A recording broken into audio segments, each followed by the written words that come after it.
Thank you, Mr. Chairman and committee members. Thank you for this opportunity. I'm familiar with this room, although it didn't look this way. It didn't have that wall, and it didn't have all this fancy stuff. It had just a big table and a big Jeffrey Tights commandeering the Judiciary Committee the last time I was in here. And that was for an informed consent hearing in which they wanted women to have about 50,000 items of information, films, musical, fireworks, for a first trimester termination, and a man could go in and have his entire insides removed for a one-sentence thing that said, if you die, it's not our fault. So I remember that hearing well, and I said, we can go along with this as long as we have, I want to propose an amendment that we also have all kinds of permissions and fireworks. Every time a man wants to take Viagra, he has to get permission from his wife for the prescription, or when he has to go have a vasectomy, she has to say okay. That created quite a sensation, and I had a completely different speech ready for today, but after sitting here I've been here since 3 o'clock. And after listening to a lot of the testimony today, I feel obliged to change my remarks. Because you may realize, committee members, or maybe you didn't, but it has taken up until about 20 minutes ago, when the 3 physicians were at this table, for someone to actually mention that women have lives too. And I'm here to be the voice of the voiceless women who for 2,000 years haven't had a voice. So that's why I'm here. Okay, I'm going to ask everyone in the audience to please refrain from hard as it is. Hard as it is. Please. Both sides. There's no question that we're human beings. It's not like you have to call in the Supreme Court or Harvard Medical School or anyone else. You know I'm here and I'm a person. And it took until 20 minutes ago for that fact to be thrown on this table. So I'm not here to tell you when life begins. The entire Supreme Court, during the Roe discussions, if you read the decision, said, we can't decide this. We're not scientists, we're judges. This is the best we can do. And I think that's still where we are. Now, there's been a lot of discussion today about whether or not the state of Rhode Island needs to lock into stone the protections that we finally got with Roe, and whether or not that's necessary. It took us 2,000 years to get there. And for some of the people in my respected opposition, I'd like to remind them that for many centuries, and even in this backward place we live in called Rhode Island, abortion was legal.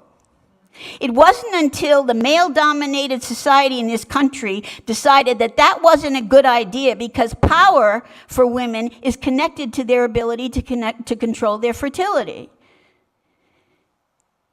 And that has a lot to do with why churches and politicians and men in power decided it's better when they're barefoot and pregnant. So that's another fact that hasn't been put on the table today. So it was legal for a long time, then it was taken away. Then we worked our butts off, and I'm from the 75-year-old generation who remembers why we worked that hard. I'm an Italian-American, born Roman Catholic girl from Providence. When I was in college, my roommate and I went to our junior year in Florence, Italy, and she got pregnant. She said, I have to have an abortion. I looked the other way. I said, well, no, you have to have the baby, you have to get married, otherwise you have to. I gave all the standard right to life answers. They would have been proud of me. But she found somehow the way to what was then an illegal abortion in Italy. And this is a fact of life I'd like to also highlight for everyone in this room today. Whatever you decide on this or anything else, if Roe goes down in flames, whatever the country does, a country where you want us to depend on a man who says, I can't help it, I love to grab women by the you-know-what, and they love that.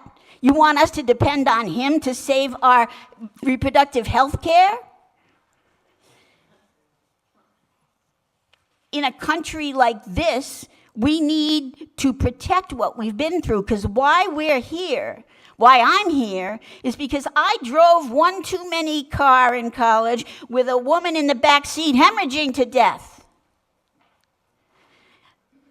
We worry, and those of us in my generation, we worry that we're old and we don't know who's going to carry this mantle. So it's delightful for us to see 50 million young people in the streets now.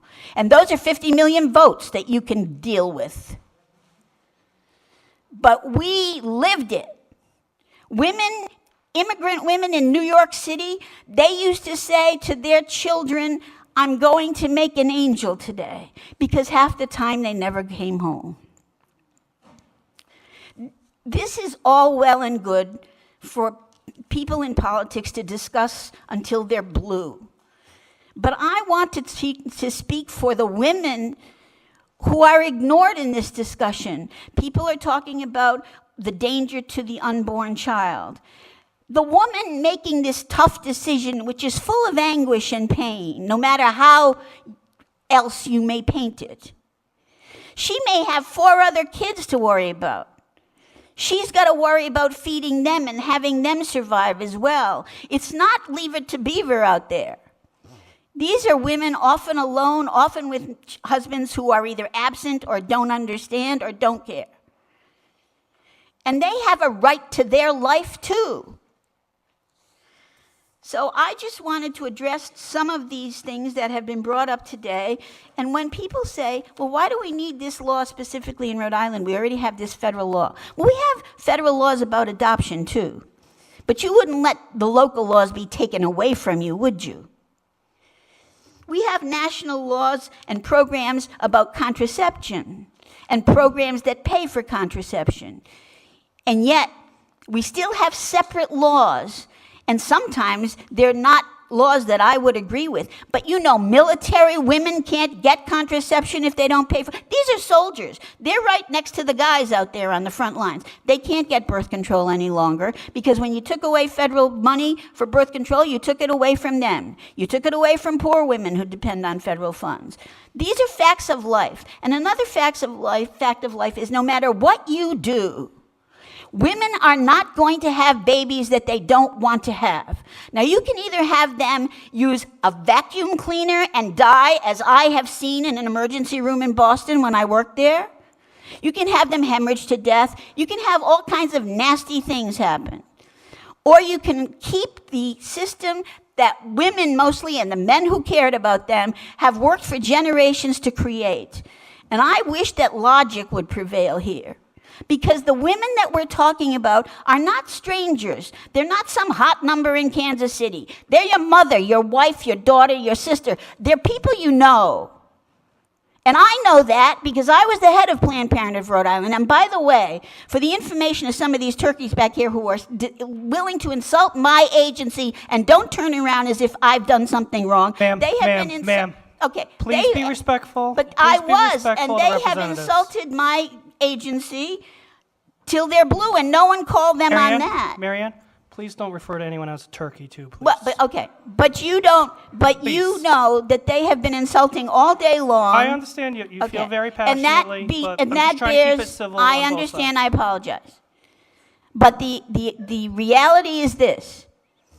I worked there for 10 years. The abortion clinic was just barely opened when I took over. We never sold body parts. We never did any of the things that we're being accused of. We were helping women in education, in contraception, and in the abortion clinic, which has never been the majority service. And that needs to be clarified. There are a lot of things that were said today, Mr. Chairman, that are not accurate.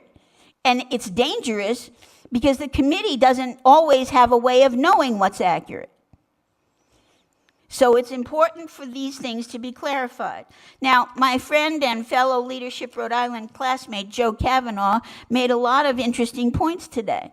And I would say that I agreed with him to the extent that he was talking about the need for more respect and more commitment in relationships and more involvement by men and responsibilities from them and from the women who get pregnant. Well, I agree with all of those things.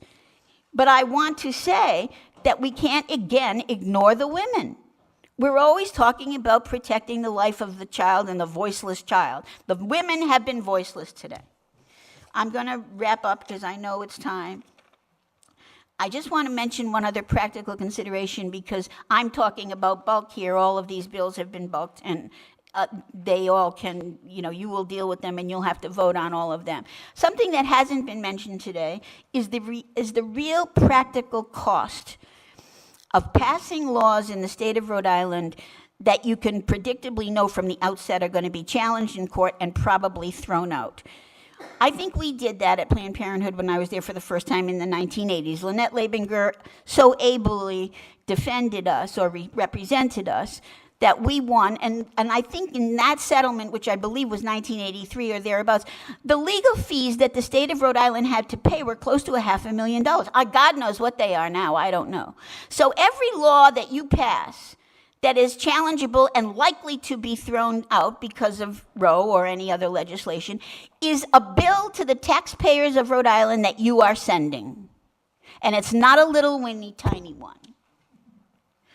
So thank you for your consideration, and I know that it's thoughtful, but those of us who have been toiling in these vineyards for all of these decades, like me, 45 years I've been up in this building yelling and screaming, I like to think I made some headway.